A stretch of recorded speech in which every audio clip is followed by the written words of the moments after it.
It's time for bookkeeping, beer, and BS.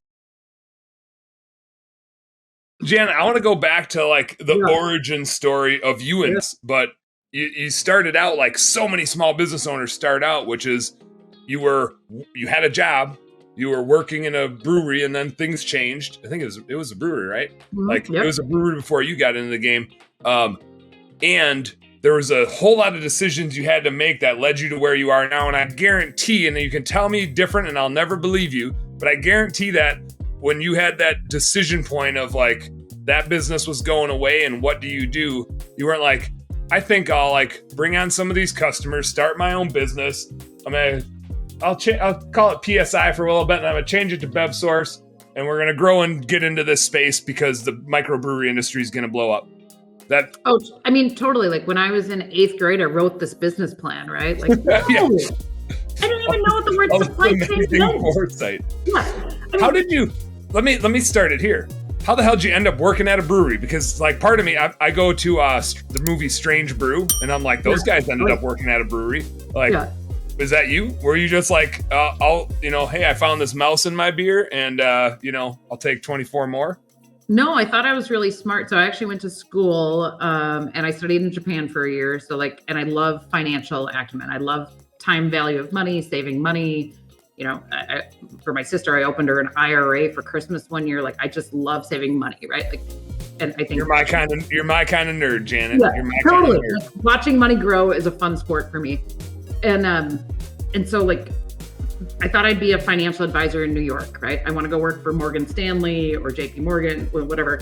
And I quickly realized they didn't hire out of the University of Minnesota. I didn't go to Harvard or Yale. And so my bubble got burst, and you get a job at a brewery, and I spoke a little Japanese, and they actually did some work in Japan. And I was like, it's one of those things like, oh, I get to use my college degree. Here we go. Let's put this to work.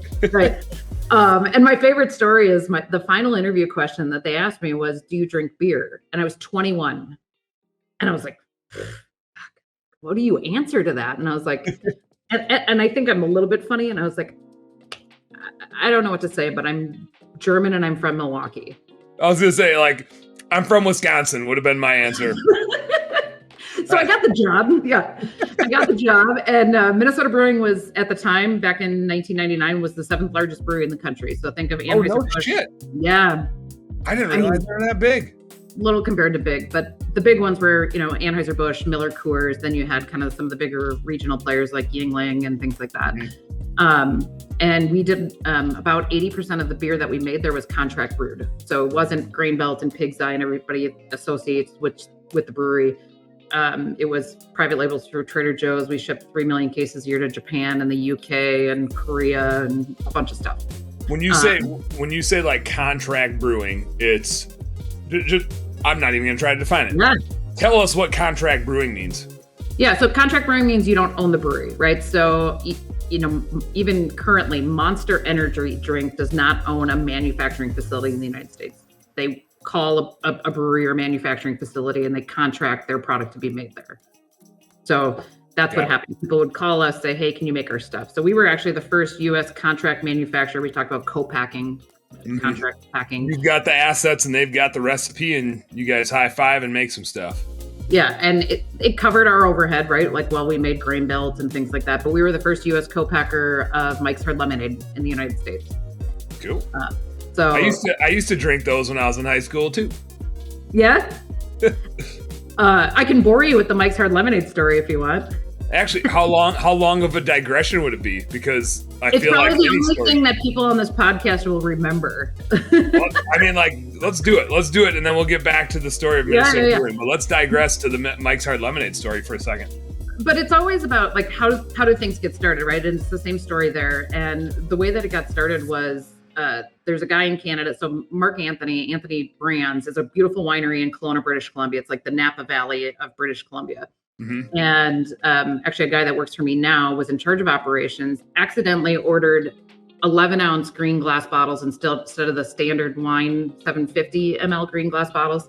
Yeah. Long story short, couldn't use it, had to fess up to the owner. And the owner said, well, figure it out, Steve, or you're fired.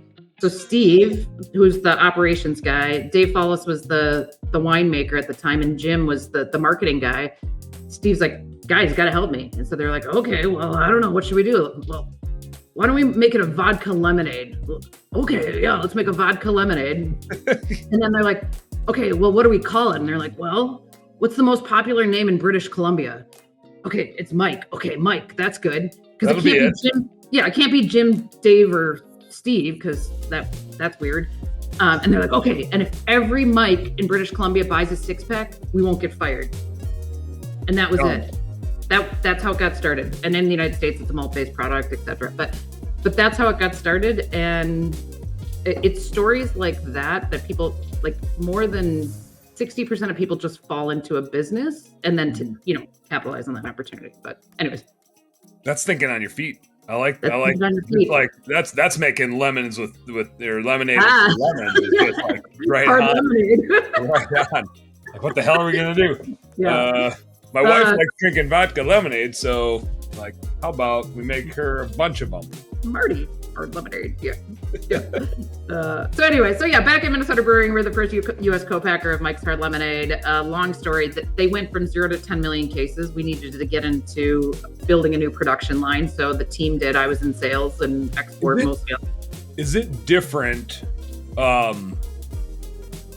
picture like a brewery, and you've got the hops and the yeast, and then you put them in a thing and you let it sit there for a while, and then you strain some stuff out, and then it sits more, and you put sugary things in it, and then the alcohol. I don't really know exactly how brewing works clearly. And then like abracadabra, you got some beer. And then I'm like, Mike's Hard Lemonade. They make lemonade, they put vodka in it, and then they shake it up and they pass it out. What's the process of producing a sweet beverage like that? Like, when I think of a brewery, I just think of beer. And then you're like, and you can make Mike's Hard. And I'm like, but how? How do you do that with the same equipment? Is it the same thing, or is it a totally different process? Same thing. And same with hard seltzers that are all the rage, right? It's a fermenting process. And so, really? To create alcohol, you have to ferment sugar. Yeah. Whether it's wine or spirits, the only thing different about like a hard seltzer and a vodka is we don't distill off the water to leave 80% alcohol. Like, it's whatever you brew, that's the alcohol base. There's no evaporating the water. That's what makes it a spirit. Now, when you make a beer, isn't it like the yeast farting that creates some of the carbonation, or what does that do? What does the yeast farting do? I heard that too. Like, when you crack your knuckles, it's your joints farting. I don't know if that's true or not, but that's not a thing. What? I thought like the yeast eat the sugar, and then there's like a byproduct, and I thought that was some of the gas that carbonates the beer. It is. And then you also add more CO2. Actually, at Minnesota Brewing, we captured the CO2 and we sold it to Pepsi in Egan. Oh, that's how much beer. Yeah. I mean, we kept some for ourselves to recarbonate the beer in the finishing tanks. Yeah. But we sold our excess CO2 back to Pepsi. Huh. Isn't that interesting? So then when you make like a Mike's Hard or a seltzer, is there CO2 that's a byproduct, so it just makes its own CO, or do you need to like add the CO2 later? You'll add more. So it's all a fermenting process. Usually, 2 to 3 weeks.